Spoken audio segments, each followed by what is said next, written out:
It was during the more pleasant weather, that in due rotation with the other seamen my first masthead came round. In most American whalemen the mastheads are manned almost simultaneously with the vessel's leaving her port, even though she may have 15,000 miles, and more, to sail ere reaching her proper cruising ground. And if, after a 3, 4, or 5 years' voyage she is drawing nigh home with anything empty in her, say, an empty vial, even then, her mastheads are kept manned to the last, and not till her skysail poles sail in among the spires of the port, does she altogether relinquish the hope of capturing one whale more. Now, as the business of standing mastheads, ashore or afloat, is a very ancient and interesting one, let us in some measure expatiate here. I take it that the earliest standers of mastheads were the old Egyptians, because, in all my researches, I find none prior to them. For though their progenitors, the builders of Babel, must doubtless, by their tower, have intended to rear the loftiest masthead in all Asia, or Africa either, yet, ere the final truck was put to it, as that great stone mast of theirs may be said to have gone by the board, in the dread gale of God's wrath, therefore, we cannot give these Babel builders priority over the Egyptians. And that the Egyptians were a nation of masthead standers, is an assertion based upon the general belief among archaeologists, that the first pyramids were founded for astronomical purposes, a theory singularly supported by the peculiar stair-like formation of all four sides of those edifices, whereby, with prodigious long upliftings of their legs, those old astronomers were wont to mount to the apex, and sing out for new stars, even as the lookouts of a modern ship sing out for a sail, or a whale just bearing in sight. In St. Stylites, the famous Christian hermit of old times, who built him a lofty stone pillar in the desert and spent the whole latter portion of his life on its summit, hoisting his food from the ground with a tackle, in him we have a remarkable instance of a dauntless stander of mastheads, who was not to be driven from his place by fogs or frosts, rain, hail, or sleet, but valiantly facing everything out to the last, literally died at his post.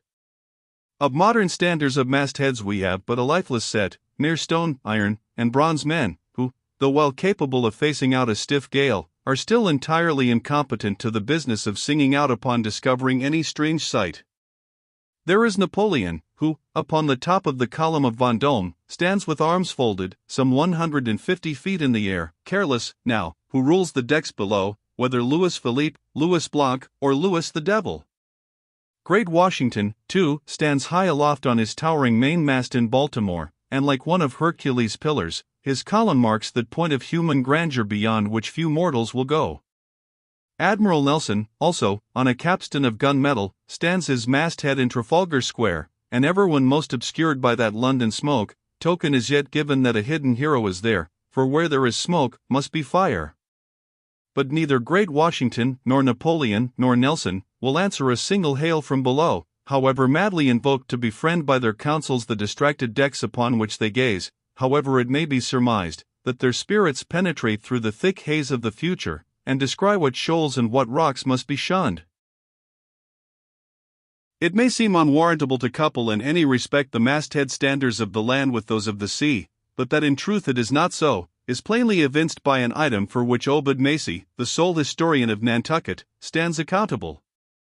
The worthy Obed tells us that in the early times of the whale fishery, airships were regularly launched in pursuit of the game. The people of that island erected lofty spars along the seacoast, to which the lookouts ascended by means of nailed cleats, something as fowls go upstairs in a henhouse.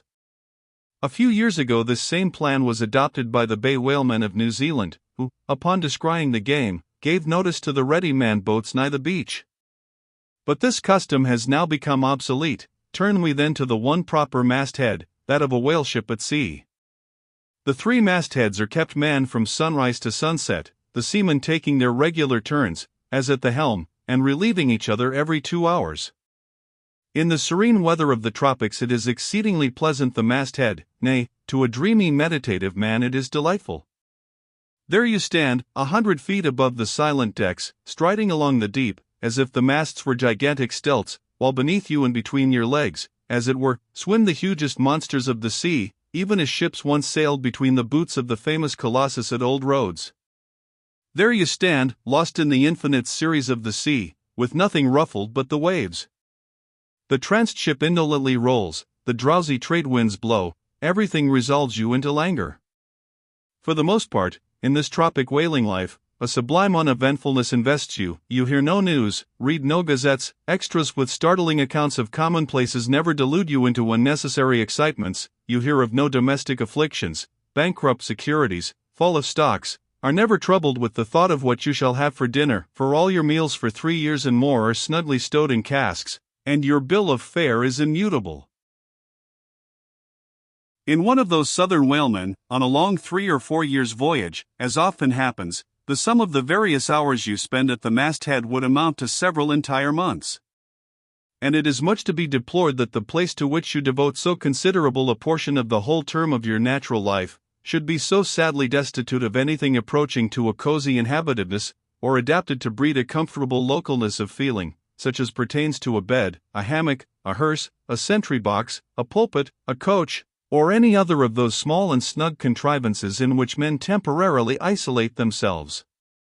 Your most usual point of perch is the head of the T-gallant mast, where you stand upon 2 thin parallel sticks, almost peculiar to whalemen, called the T-gallant crosstrees.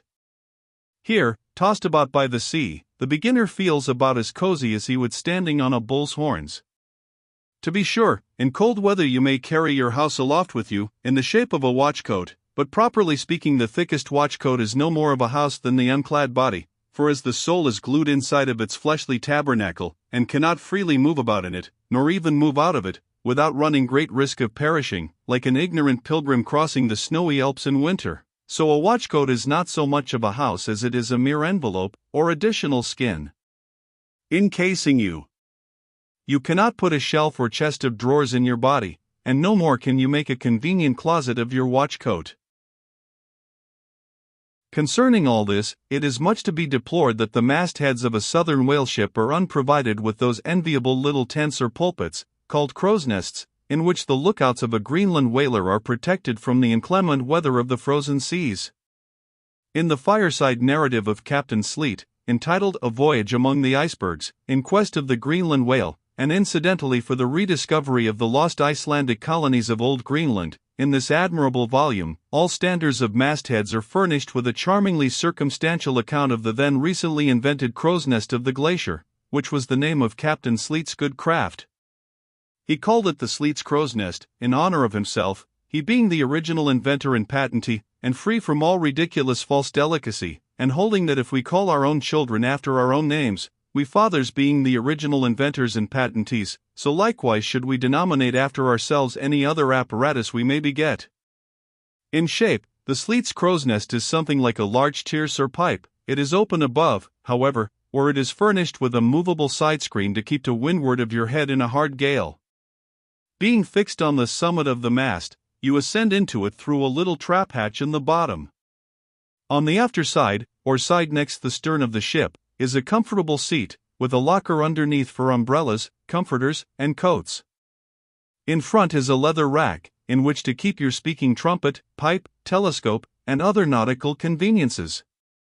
When Captain Sleet in person stood his masthead in this crow's nest of his, he tells us that he always had a rifle with him, also fixed in the rack, together with a powder flask and shot, for the purpose of popping off the stray narwhals, or vagrant sea unicorns infesting those waters, for you cannot successfully shoot at them from the deck owing to the resistance of the water, but to shoot down upon them is a very different thing. Now, it was plainly a labor of love for Captain Sleet to describe, as he does, all the little detailed conveniences of his crow's nest, but though he so enlarges upon many of these, and though he treats us to a very scientific account of his experiments in this crow's nest, with a small compass he kept there for the purpose of counteracting the errors resulting from what is called the local attraction of all binnacle magnets, an error ascribable to the horizontal vicinity of the iron in the ship's planks, and in the Glacier's case, perhaps, to there having been so many broken-down blacksmiths among her crew. I say that though the captain is very discreet and scientific here, yet, for all his learned binnacle deviations, azimuth compass observations, and approximate errors, he knows very well, Captain Sleet, that he was not so much immersed in those profound magnetic meditations, as to fail being attracted occasionally towards that well-replenished little case bottle, so nicely tucked in on one side of his crow's nest, within easy reach of his hand.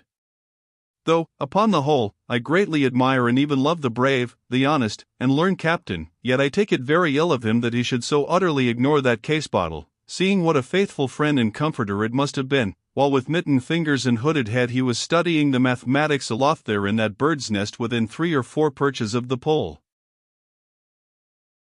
But if we southern whalefishers are not so snugly housed aloft as Captain Sleet and his Greenland men were, yet that disadvantage is greatly counterbalanced by the widely contrasting serenity of those seductive seas in which we south fishers mostly float. For one, I used to lounge up the rigging very leisurely, resting in the top to have a chat with Queequeg, or anyone else off duty whom I might find there, then ascending a little way further, and throwing a lazy leg over the topsail yard, take a preliminary view of the watery pastures, and so at last mount to my ultimate destination. Let me make a clean breast of it here, and frankly admit that I kept but sorry guard. With the problem of the universe revolving in me, how could I, being left completely to myself at such a thought-engendering altitude, how could I but lightly hold my obligations to observe all whaleships' standing orders, keep your weather eye open, and sing out every time? And let me in this place movingly admonish you, ye shipowners of Nantucket. Beware of enlisting in your vigilant fisheries any lad with lean brow and hollow eye, given to unseasonable meditativeness, and who offers to ship with the Phaeton instead of Bowditch in his head. Beware of such an one, I say. Your whales must be seen before they can be killed, and this sunken-eyed young Platonist will tow you 10 wakes round the world, and never make you 1 pint of sperm the richer. Nor are these monitions at all unneeded. For nowadays, the whale fishery furnishes an asylum for many romantic, melancholy, and absent-minded young men, disgusted with the carking cares of earth, and seeking sentiment in tar and blubber. Childe Harold not unfrequently perches himself upon the masthead of some luckless disappointed whaleship, and in moody phrase ejaculates, "Roll on, thou deep and dark blue ocean, roll. 10,000 blubber hunters sweep over thee in vain." Very often do the captains of such ships take those absent-minded young philosophers to task, upbraiding them with not feeling sufficient interest in the voyage, half hinting that they are so hopelessly lost to all honorable ambition, as that in their secret souls they would rather not see whales than otherwise. But all in vain. Those young Platonists have a notion that their vision is imperfect, they are short-sighted. What use, then, to strain the visual nerve? They have left their opera glasses at home. "Why, thou monkey," said a harpooner to one of these lads, "we've been cruising now hard upon 3 years, and thou hast not raised a whale yet. Whales are scarce as hen's teeth whenever thou art up here." Perhaps they were, or perhaps there might have been shoals of them in the far horizon, but lulled into such an opium-like listlessness of vacant, unconscious reverie is this absent-minded youth by the blending cadence of waves with thoughts, that at last he loses his identity, takes the mystic ocean at his feet for the visible image of that deep, blue, bottomless soul, pervading mankind and nature, and every strange, half-seen, gliding, beautiful thing that eludes him, every dimly discovered uprising fin of some undiscernible form, seems to him the embodiment of those elusive thoughts that only peopled the soul by continually flitting through it. In this enchanted mood, thy spirit ebbs away to whence it came, becomes diffused through time and space, like Cranmer's sprinkled pantheistic ashes, forming at last a part of every shore the round globe over. There is no life in thee, now, except that rocking life imparted by a gently rolling ship, by her, borrowed from the sea, by the sea, from the inscrutable tides of God. But while this sleep, this dream is on ye, move your foot or hand an inch, slip your hold at all, and your identity comes back in horror. Over Discartian vortices you hover.